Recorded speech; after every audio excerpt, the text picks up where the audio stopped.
That our bad days can be God's best moments. And that is what this whole series, is about. It's about what does that look like and how our bad days can sometimes be God's best moments. In Romans 8:28 it says, and we know that for those who love God, all things work together for good, for those who are called according to His purpose. And so God doesn't cause everything to happen, but He does cause everything to work together for good. That God doesn't cause everything, but He does cause everything to work together for good.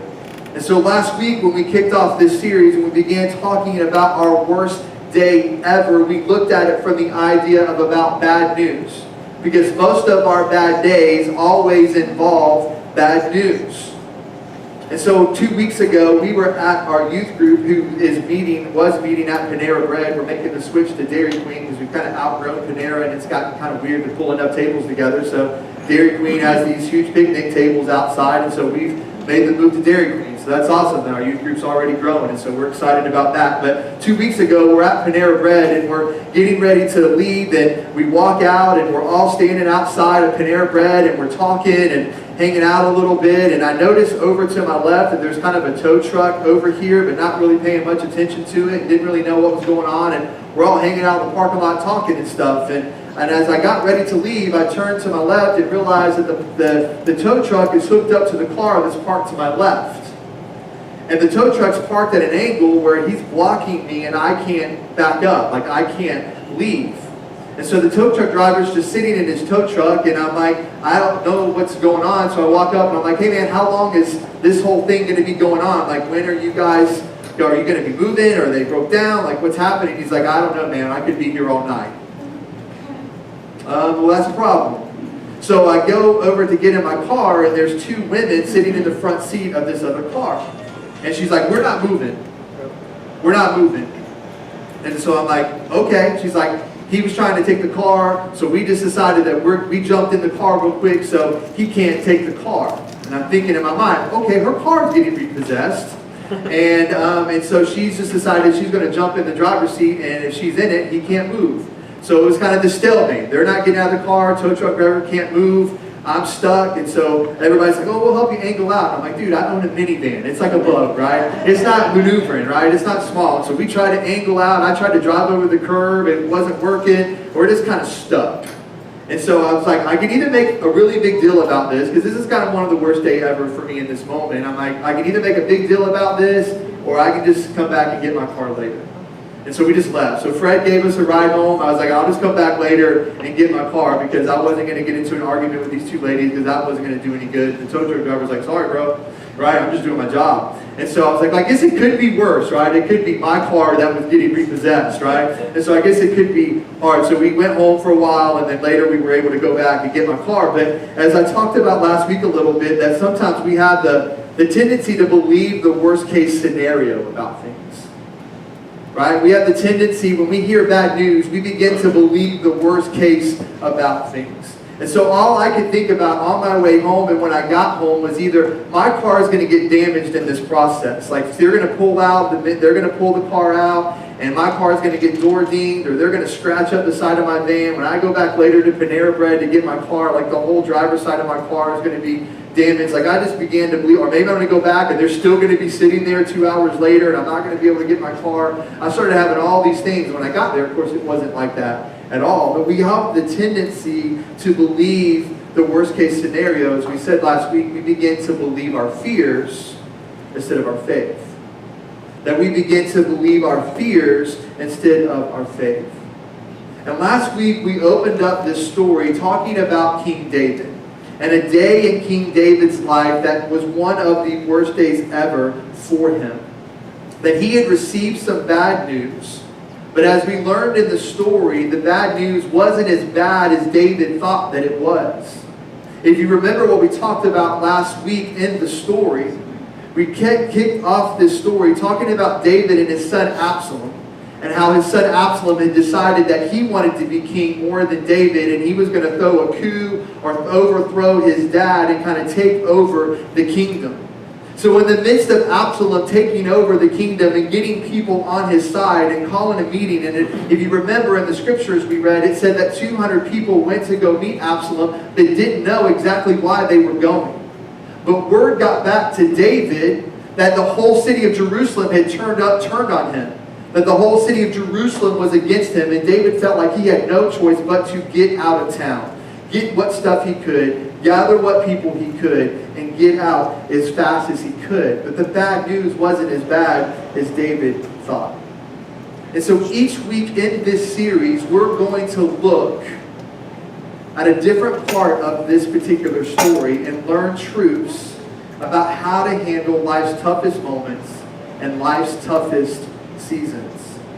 And so today I want to talk to you about relationships. Specifically the role that a bad day or a bad season can play in a relationship that God wants in your life. And so let me ask you guys a question. Have you ever had a friendship in your life or experienced a letdown, assuming that a friend was going to be there for you when you needed them the most? That a friend was going to be there for you when you needed them the most, but yet they weren't there at all.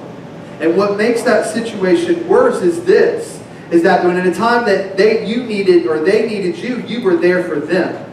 You were there, you helped them, whatever the problem was, you were there for them, you comfort them, you help them, whatever it is. And now the situation is reversed and you need them, but yet they're not there for you. And that can sting and make it even worse. If you can relate to that story, then you can think about it, and then you can relate to David and what's happening with him. As David is probably, I won't say his worst day ever, because David had some bad days if you know his story. But this is one of his worst days. And so you have the scriptures, or you have your Bibles today. I want you to turn with me to 2 Samuel chapter 16. Last week we were in chapter 15, and as you turn to chapter 16, 2 Samuel chapter 16, I want to kind of pick up where we left off last week and just kind of paraphrase and give you a little bit of backstory to some things. So last week, if you remember, as I just said a few minutes ago, David gets this word that Jerusalem is all against him and that everybody is on him, and he's got to get out of town. He's fleeing for his life. And so David gets as much stuff together, gets as many people together as he can, and he heads out of town. And he begins to get out of town. And as you read through the rest of chapter 15, which if you need something to read this week, then read this. David gets into a story where he begins to exit, and he begins to stop at some point. He just begins to kind of take a head count. Like he stops at one point and lets people pass by. He's kind of counting who's here, who's walking, who's by me. Okay, he's here, they're there, that family's here, this family's there. As people are walking by and as people are walking and leaving, and he's just kind of getting a head count. A few people approach him and he goes, "Why are you here? You should head back into town. Like you shouldn't be with me. You should stay with the new king." And they're like, "No, we're with you. We're the king. You're the king. We're with you no matter where you go." And as David gets to the summit of the mountain, or to the bottom of the mountain to where he's headed, it tells us that at some point that David is barefoot, that he has a hood over his head, that he's crying, and he's walking up the mountain. And he's just mourning. I mean, think about this scene, right? This is the king of Israel, is barefoot, hood over his head, mourning and weeping as he walks up the mountain, realizing that his son has overthrown him, his son has taken his kingdom, and it says that the people followed. That the people followed, walking up the mountain with David, hoods over their head, crying and mourning. All of this is in the second part of chapter 15.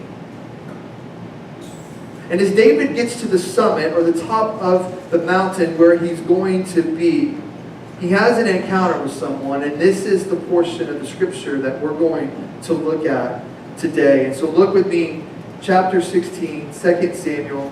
We're going to start reading in verse 1.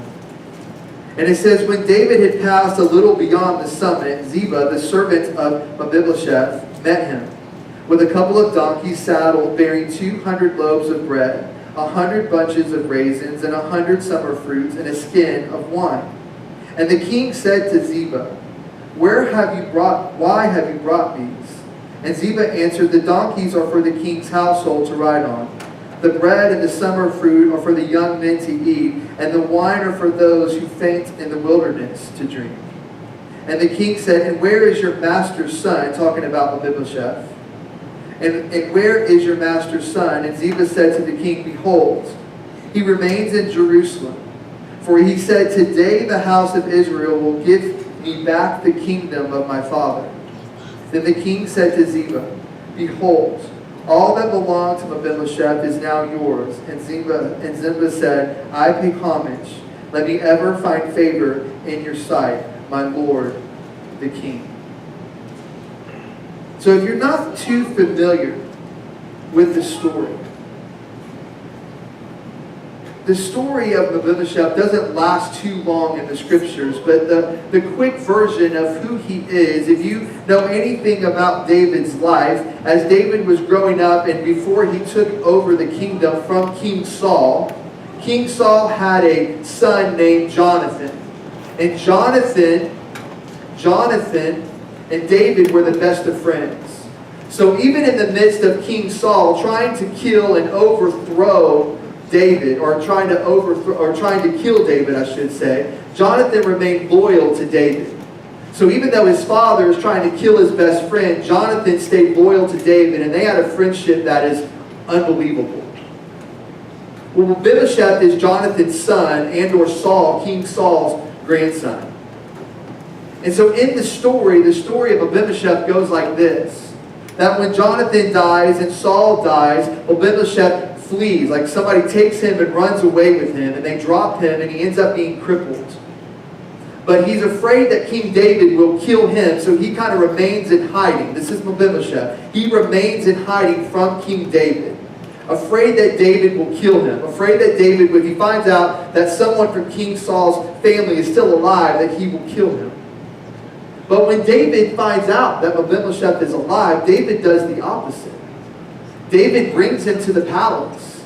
He takes care of him. He feeds him. He invites him to come eat dinner with him every night. He opens the doors to his house. He gives him a room. He gives him care. I can only imagine being in the king's palace, how amazing, how awesome, and how wonderful Mephibosheth must have had it in the kingdom and in the palace of David. That he thought that David would kill him, but David did the opposite. He was there for him in his time of need. And so when you look at the story today and we see the story, it's a little bit different. All of a sudden, David's not in power anymore. His son Absalom is taken over. His son Absalom is now the king, and Mephibosheth decides, well, if David's not in power, then I don't want anything to do with the kingdom. So you can go, David. I'm going to stay here, and the kingdom that is rightfully mine is going to come back to power. It's almost in a way like Mephibosheth just used David. But all these years, he held this grudge against him. That, man, my father, you killed my grandfather, or my grandfather died, and my dad's dead, and he blamed David for it. And they're just, to me, this is just my opinion, it seems like there's almost this grudge, because when the times were tough for David, Mephibosheth bailed on him. Have you felt like that? You ever had a friendship in your life that people just want to be your friend as long as you can do something for them? That as long as you're willing to babysit, as long as you're willing to pick them up, as long as you're willing to give them some money, as long as you're willing to share your season tickets, whatever it may be, man, they're there for you. They're there as your friend because of the things that you can do for them. But I can't imagine from David's point of view. I can't imagine when he heard this news. I mean, I have to think, because I would, and I'm making an assumption that maybe many of you would too. But the moment that David's taking a head count and he's like, hey, where's your master's son? Like, where's Mephibosheth? I mean, thanks for the donkeys and the raisins and the summer fruit and the wine and all of that, but where's Mephibosheth? Oh, he said that he's hanging back for the new king. But wait. I did all of this stuff for him. Like, I helped him. Like he thought that I was going to kill him, but yet I brought him into my palace. I took care of him. I gave him food. I gave him care. I basically gave him the shirt off my back, and now when I need him most, he's just bailed on me?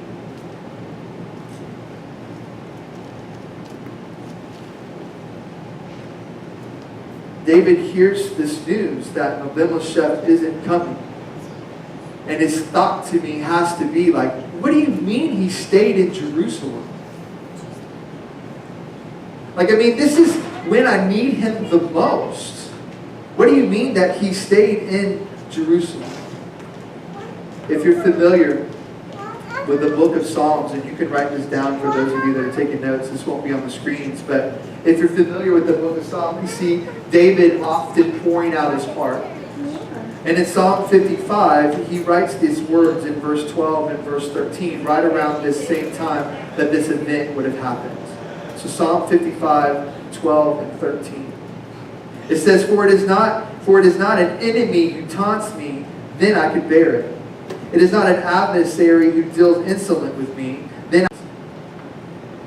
That when you are in the midst of having your worst day ever, and you just need someone to answer the phone, but you feel like no one is picking up.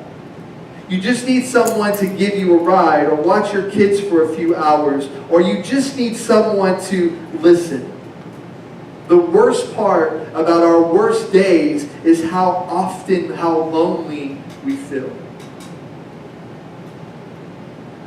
But this morning, as we talk about relationships and we talk about worst date ever, I want to shift our focus for a moment. Because our tendency would be that we could get very negative. That in our loneliness and in our isolation, we have the tendency to just become very negative, and we have to call this so-called pity party that we can sometimes throw for ourselves.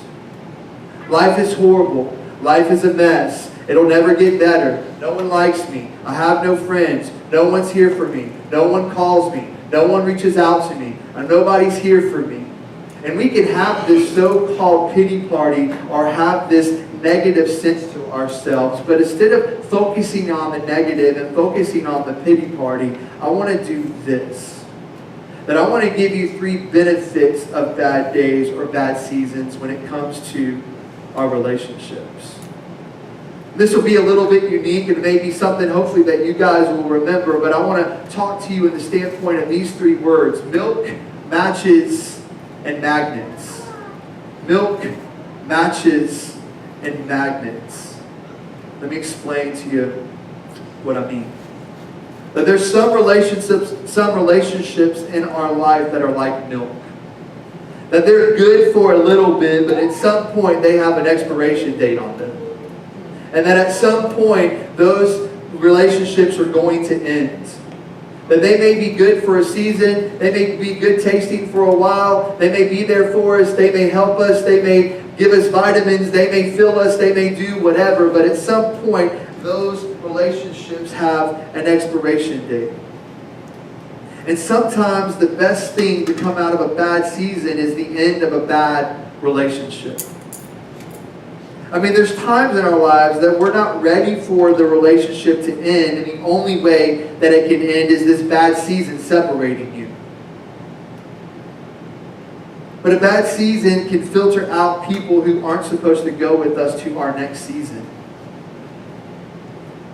But sometimes there's a relationship in our life that gets to a certain point, but man, as we continue to grow in our relationship with God, as we continue to take next steps, as we continue to go the next step of where we're going to be, those relationships may need to expire so that we can go to the next season in our life.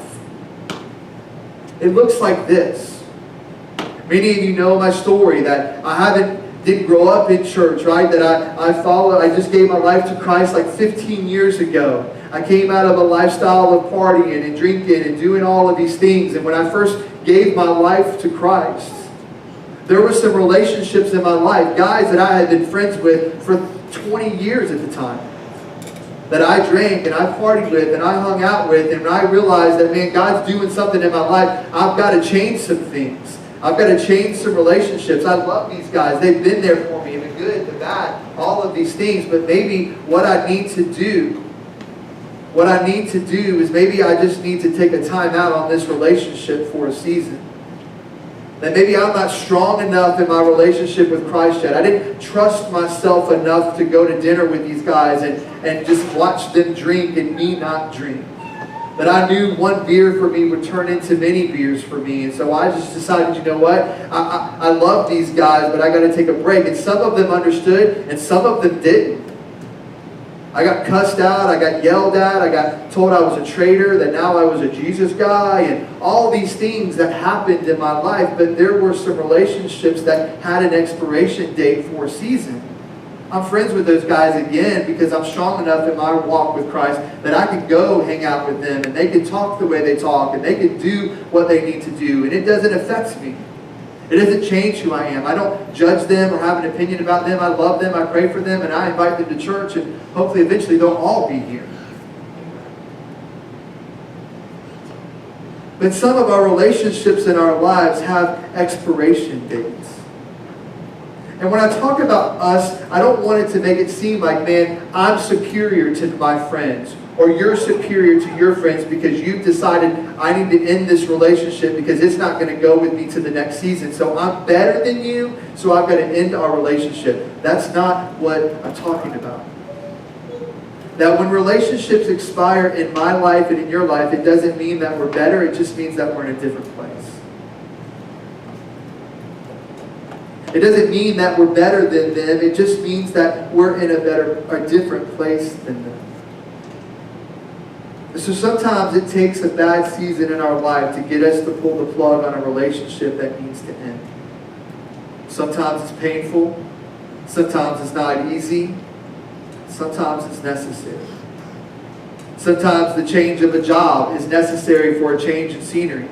Sometimes a breakup is an answered prayer for your family or your friends. Many of us are married. Some of us are dating. Some of us have dated and been in bad relationships, and your friends have been like, bro, like, you don't need to date her, or you don't need to date him. And you're like, but I love him, right? And they're all your friends and your family like, he's just bad news. She's bad news. You're like, yeah, but those eyes, right?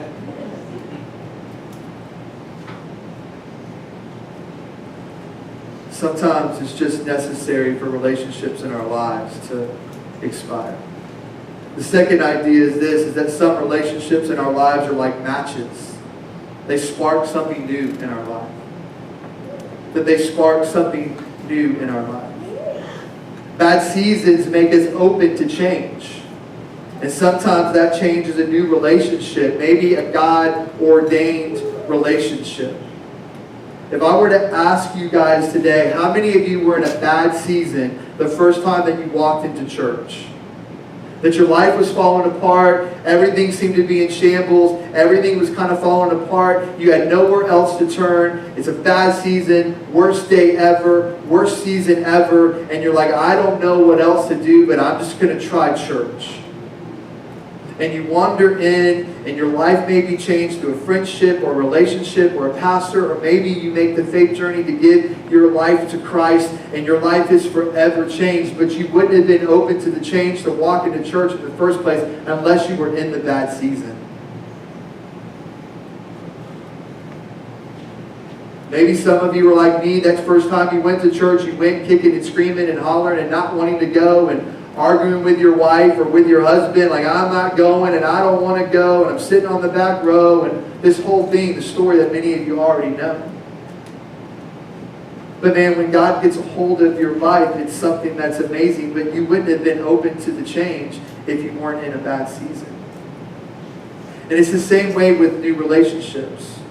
God clears out old relationships, makes room for new relationships that you wouldn't have had time for unless you were open to it. As God clears out old relationships, it makes room for new relationships. Here's what I know about us. We have the capacity to only be friends with a few people. Like deep, true friendships. Right? I mean, our church is 50, 60 people. Like, I know many of you, and I spend time with a lot of you, but there's only a few of you that I have a deep friendship with. My circle of friends used to be really, really large. Now it's pretty small. I mean, you can only be really true, deep friends with a small group of people. You may be acquaintances and know a lot of people, but man, there's only a few people that know what's going on in here and in here. And so when we think about that we only have so much room for so much stuff, that sometimes old relationships need to go so that new relationships can start. If you find yourself going through a bad season right now, I want you to take a look around you and think about your life for a minute. And I bet that you would be, there's the potential of a new relationship that's forming in your life. Like maybe it's a mentor. God has used mentors to be guiding voices in my life and important transitions in my life. When we went from 10 years of youth ministry to starting CityPlace Church, I thought it was going to be pretty easy. I had already been part of another church plant that you guys know, Fuel, who's our sending church for 4 years, helped start it, part of a great staff. It was going to be a pretty easy transition to start CityPlace, and it's been anything but easy. I found myself in the darkest of dark, and I found myself on the highs of highs, but it's been a dark journey sometimes for 2.5 years. And if it wasn't for mentors in my life to help pull me out of the muck that I was in, I don't know that we would be standing here 2.5 years later. So sometimes it's a mentor. Sometimes it's a friend who's able to see you for who you are and not for what other people see you. They see who you are and what you have the potential to be, but not who you were in your past. Maybe it's a new business partner. Maybe it's a new boyfriend or girlfriend that you met at church instead of in a bar. There's new relationships that God can build and do in our life, and there's people in our lives that are like matches. In John chapter 10, and I'm not going to go into a whole lot of detail, many of you will be familiar with the passage, but in John chapter 10, Jesus describes himself as a shepherd and us as the sheep. And what's interesting about that is that sheep are stubborn, that they won't move unless the shepherd forces them to move. That in other words, they would sit there and eat the grass in the pasture and then eat the dirt instead of move. So it's the rod of the shepherd or the drought that makes them move to a new pasture. So we have to remember that we serve a God who wants to do new things in your life as well. He wants to move us. And sometimes that's through relationships. The third idea is that some relationships in our lives are like magnets. We're drawn to them because of what we've been through. One of my favorite things that comes out of being in a bad season or going through a bad season is nothing gives us sympathy or empathy like experiencing pain, right? If I walk through a bad season and then a friend of mine walks up to me and he's going through the same thing and I just came out of it, man, I have a sympathy and empathy for them that I'm able to help them and guide them and speak, hopefully encourage them and speak life into them. Walking through a bad season gives you sympathy that you normally wouldn't have. That when we go through a bad season, our heart is softened so that God can use us to speak into someone else's life.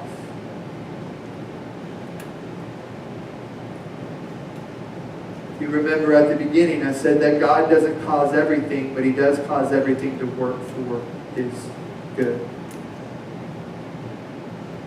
So maybe the divorce that you walked through can have a greater purpose, and God wants to use you to help other people who are walking through that.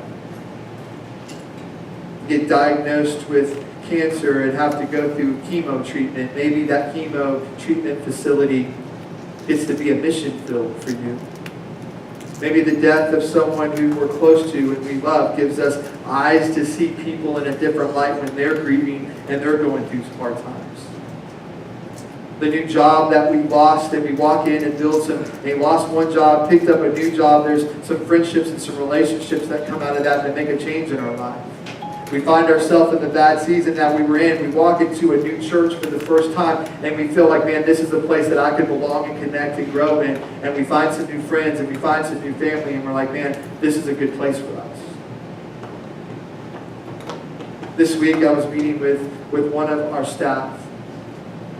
And he's like, tell me what you think belong means. Like, what does belong mean to you? Like, I get connect and I get grow of your purpose statement, but what do you mean when you say you want people to belong? I'm like, man, I just want people to walk into CityPlace from the time that they pull into the parking lot to the time that they work their way to these doors to the time that they work their ways into the seats. And if they have kids, if they check their kids in and they come and they sit down, that they listen to the worship and they listen to me preach and they listen to people greet them and talk to them and they look to their left and they look to their right and like, you know what? I like this place. I think this is a place where we could fit in. I think this is a place that I could be part of, learn more about. But sometimes it takes something like that relationships in our lives can sometimes be magnets. So in our life, there's 3 stages, I believe, in some of our relationships. That some are like milk, they've got an expiration date on them, that they may not go to the next season, right? Like in the context of church planting, everybody always says, hey, when you start a new church, the people that you start with very rarely are the people that you end with. Like, not everybody sticks around for the whole journey. I'm happy to say that the bulk of our core team is still together 2.5 years later, and I'm thankful for that. But there's some relationships in our lives that are like milk. There's some that are like matches. They're going to spark something new in our life. And then there's some that are magnets that we're drawn to them because of what they've been through, or maybe they're drawn to us because of what we've been through, and we can speak life into them. So here's the challenge for today. That if you're going through a bad day or a bad season in your life, I want you to ask yourself 3 questions. The first one is this. Is there a relationship in my life that I need to let go of?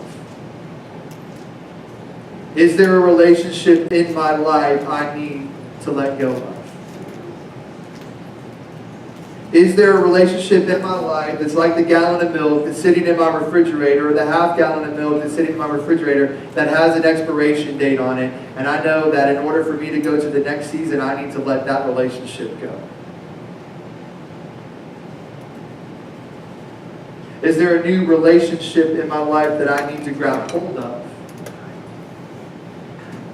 Is there a new relationship in my life I need to grab hold of? There's someone in my life that's speaking life into me. There's someone in my life who's helping me. There's someone in my life who's been there for me, and I didn't recognize it, and I didn't realize it at the time. But man, when I take a step back and I begin to think about it, things begin to change, and you're like, you know what? I need to grab hold of this friendship. I need to grab hold of this relationship.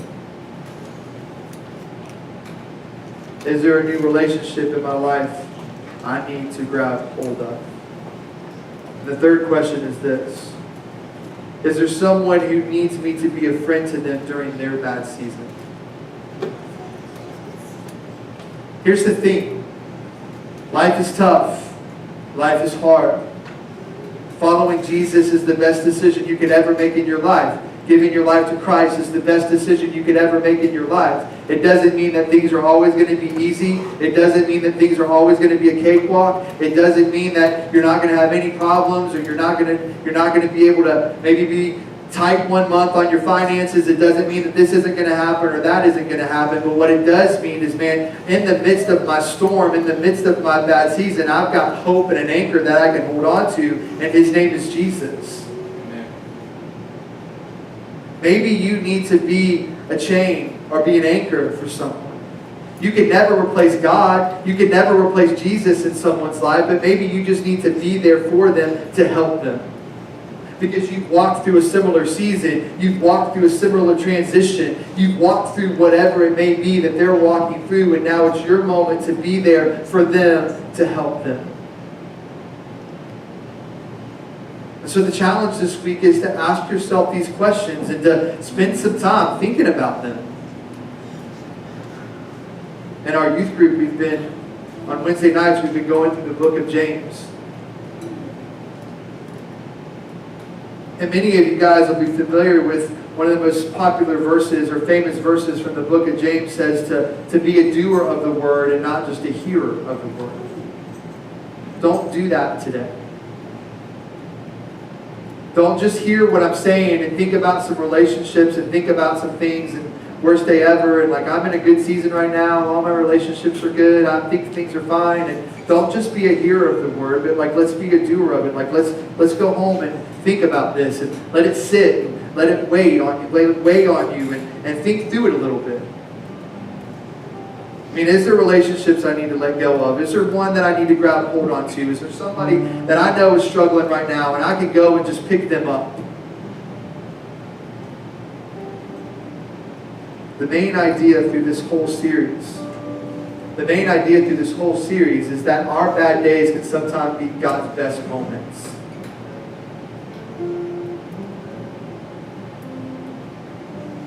And I don't know how many of you are in good days right now, and I don't know who all is in bad days right now.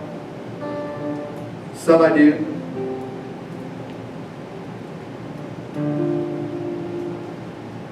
But last week we're talking about bad news.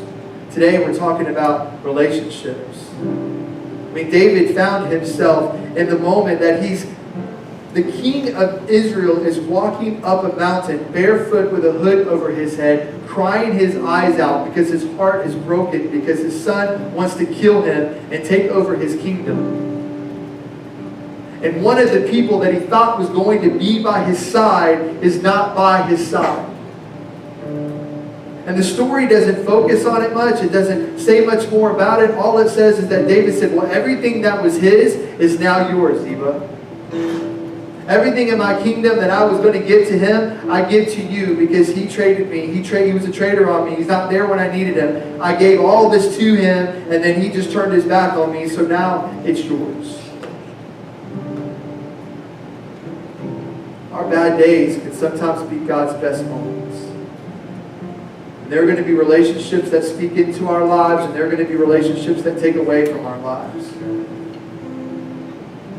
Whether we need to let them expire, whether we need to grab hold of them, or whether we just need to speak life into someone else.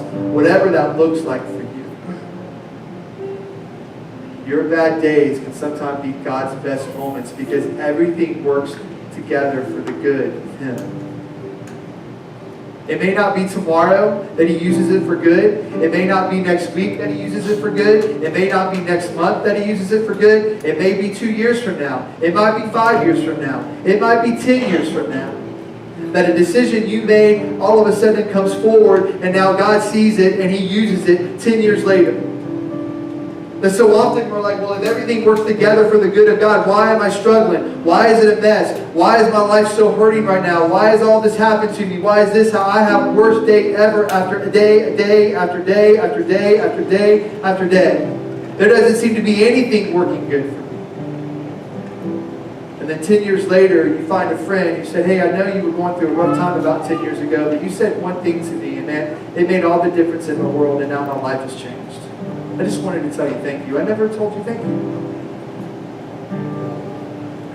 Our bad days can be God's best moments, but there's no time frame on those best moments, but everything's going to work together for His good. That's His promise.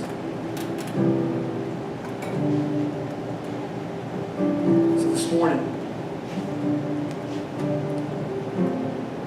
I'm going to pray here in a second. I'm going to step off the stage and I'm going to ask you to stand to your feet. And as you stand to your feet, the band continues to play and we go back into worship. This is your time. Maybe there's some bad news that you just got. Maybe there's some relationships that you're thinking about. There's some things that you need to grab hold of or speak into or let go of. Whatever it is, like this is your time. You respond however you feel like you need to respond. And that you close your eyes and stand in your spot or come forward, or you need someone to pray with you, I'll pray with you, or some of our staff will pray with you. Whatever you need in this moment for the next few minutes, this is your time. So I'm going to ask you to close your eyes and bow your heads for me. I'm going to pray for us. And as I say amen, let's stand up, let's worship, and let's just allow God to move.